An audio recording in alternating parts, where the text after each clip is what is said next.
Montgomery, and I'm with the League of Women Voters of the Pensacola Bay Area.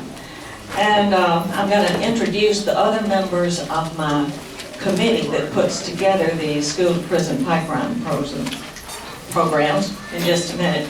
But first, some housekeeping. There are restrooms. You have to walk a little way. They're down this hall and around the corner, and you will find them. You really can't get lost. And please remember to mute your telephones. The blank cards that will be passed out later are for your comments and questions for the panel. And you can also put your contact information on there, and we can get back in touch with you.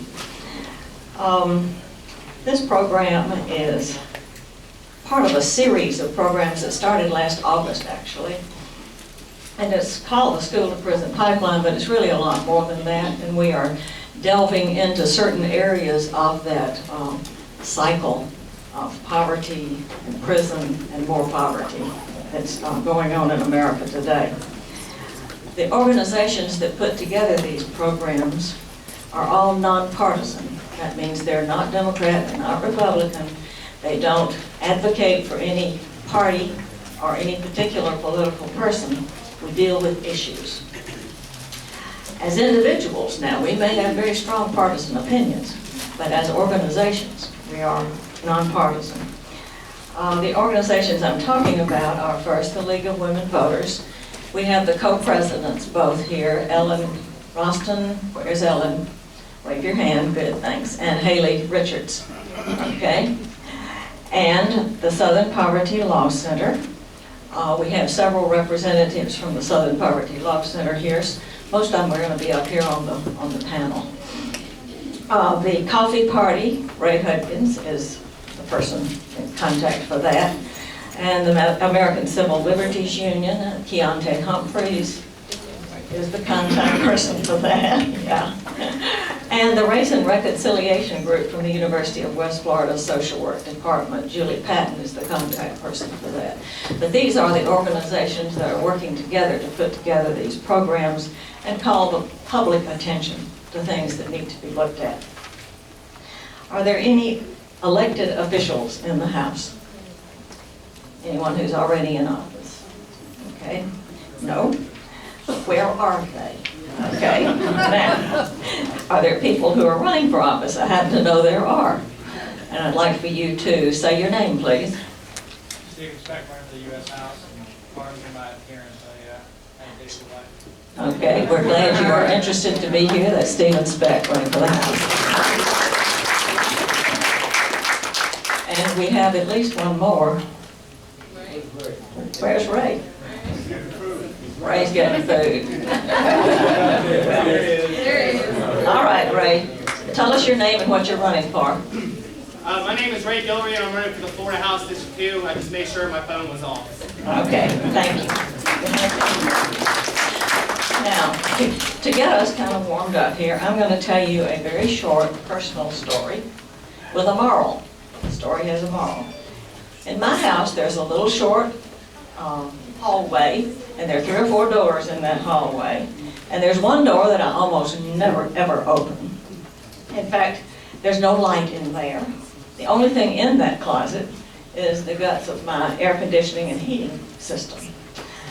And so, as long as everything was going fine, I never looked.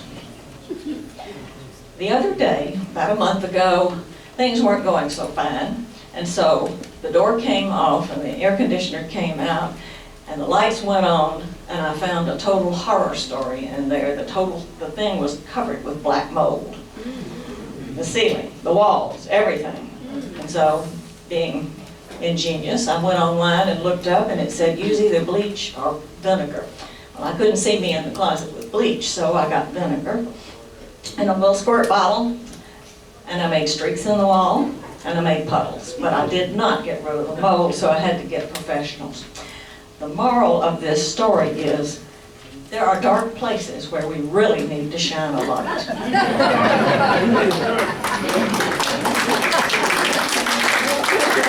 And not just out of curiosity, but because there may be something that needs to be fixed in those dark places. So, I was thinking about how we can fix things, and just before an election is not a good time to write to the people who are currently in office, because they may not be in a couple of weeks. So in January, probably, I will have a bunch of postpaid postcards that we can send to the people in power before they start revving up for the session, and let them know what we're interested in. Now, I have a couple of young ladies who asked for a point of personal privilege. They are students of policy at UWF, and I told them they could have a max of 5 minutes. They are Vicki Cumby and Tracy Esmonds. And talk fast. Hi, my name is Vicki Cumby. I'm a social work student at UWF, and we were requested with our policy class to speak a few minutes in front of a group concerning a policy that we were very enthusiastic about. And we've been coming to race and reconciliation for a while, and the school to prison pipeline and mandatory sentencing is kind of our little pet peeves. I don't know if y'all are aware of this, but the school to prison pipeline, you can disrespect your teacher and go to jail, and that's twice as high in Escambia County as it is in anywhere else in Florida. You know, when I was a kid, I wrote on a gym mat, and I had to go clean chalkboards for forever. But I learned you don't tear up other people's stuff, because if you do, you have to work really, really hard to make up for it. And these kids nowadays aren't being taught that. They're taught, okay, handcuffs, go to jail.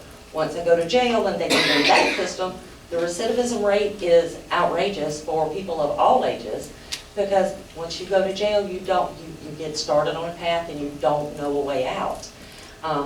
In Escambia County, and looking on this paper here, because this has more detailed information than I had, it says that 11% of the school district last year, it was increased by 11%. And this is after we're saying, hey, we got to stop this. It's still going up and up and up. So instead of a zero tolerance policy, we need to be talking to our school board about things we can do so the teacher actually has a chance to stop and talk to the student instead of just sending them to jail. And because that is just totally unfair. Once you go to jail and you get adjudicated an adult, then you face the mandatory minimum. Okay, anyway, let me make it quick. It's long one. Okay, so Florida just repealed the mandatory minimum sentence, and for the last, which is families against mandatory minimums has worked for the last 20 years to reform the Florida's 10-20 life gun sentencing law. On February 24, 2016, Governor Rick Scott signed that CSSB 228, which repeals mandatory minimum sentence for aggravated assault with a firearm beginning July 1st, 2016, and for the first time since 1999, judges would have discretion over sentencing in aggravated assault cases. Thank you. Thank you, ladies. And now we have a proclamation from our mayor to be read by Ray Hopkins.